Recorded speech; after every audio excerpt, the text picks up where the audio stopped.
of identity politics by saying, yeah, it's easy to give up identity when you got one. Should we not be suspicious of postmodern critique of the subject when they surface at a historical moment when many subjugated people feel themselves coming to voice for the first time? Though an apt and oftentimes appropriate comeback, it does not really intervene in the discourse in a way that alters and transforms, end quote.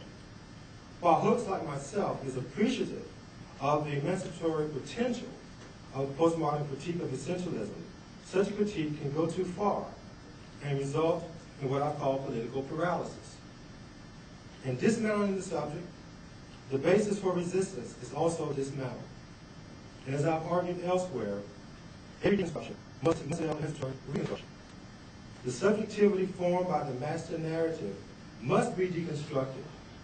But this very act is an act of resistance that implies the formation of a new subjectivity. Critical theory from March to the present has concerned itself with the construction of theory at two levels. First, the purpose of theory is to achieve self-understanding. That is, the theorist seeks knowledge or understanding of present social conditions and the social political mechanisms by which they are maintained. Second, the theorist seeks to develop a theory of social change. She seeks a unity of theory and practice whereby new and liberating social conditions emerge. And here I want to read a couple of quotes from Stephen Benson Douglas Kelton, their book, Postmodern Theory. So they say, social theories therefore provide guides to social reality, producing models and cognitive mappings of societies and big pictures that enable us to see, for example, how the economy, polity, social institutions, discourses, practices, culture interact to produce a social system. Social theory charts and makes connections between different domains of social reality and theorizes the causal power of different forces such as the economy, state, sexuality, or discourse in everyday individual life. Modern social theory contains a tradition that analyzes the big or macro structures and relations of society. Another tradition focuses on micro and everyday life, while there is to combine these two traditions.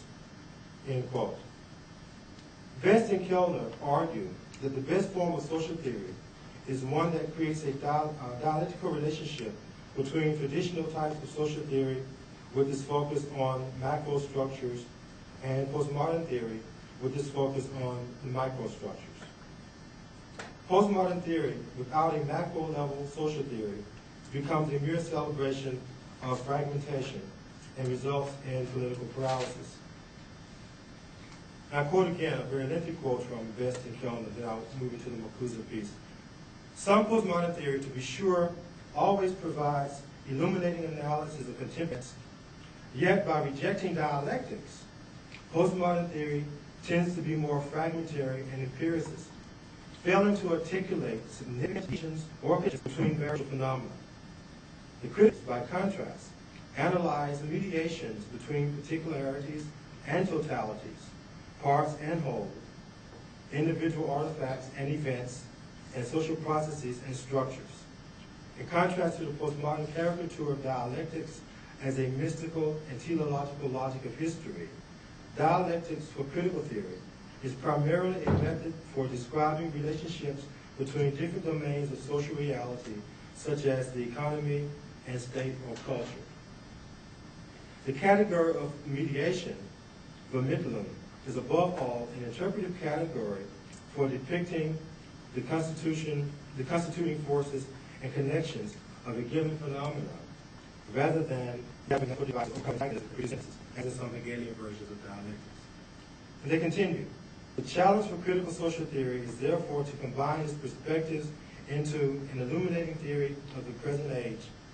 Such a project needs the sort of dialectical imagination that was characteristic of the best of critical theory. Developing a dialectical and multi-perspectival social theory requires not only bringing together and mediating a variety of theoretical perspectives, but vision of the progressive and regressive features of society and the respective forces of domination and liberation. It also requires mediating theory and practice, discerning forces and possibilities of progressive social change, end quote. In the passage above, there are two levels of dialectical activity discussed. First, the dialectical method of critical theory itself, which I'll discuss in the next section.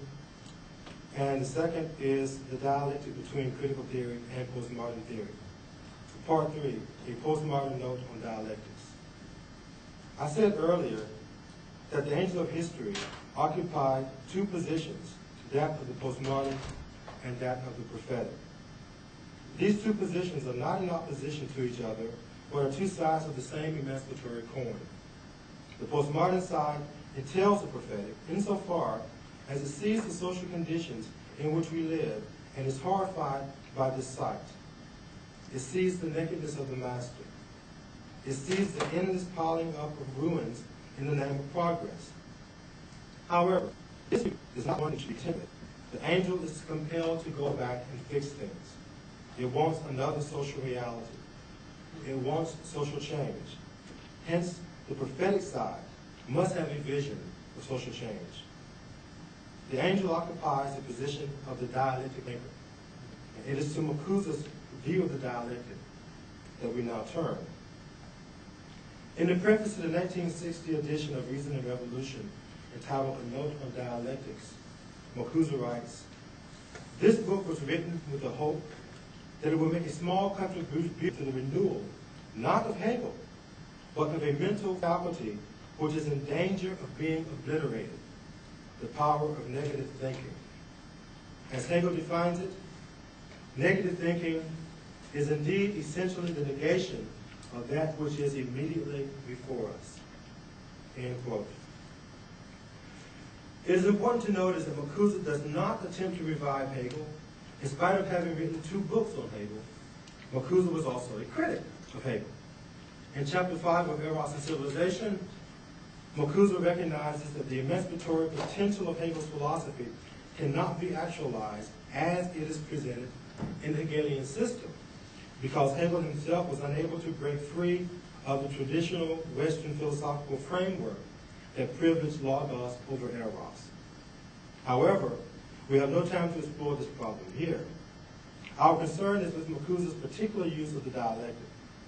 Like Hegel, Macusa sees the dialectic as negation.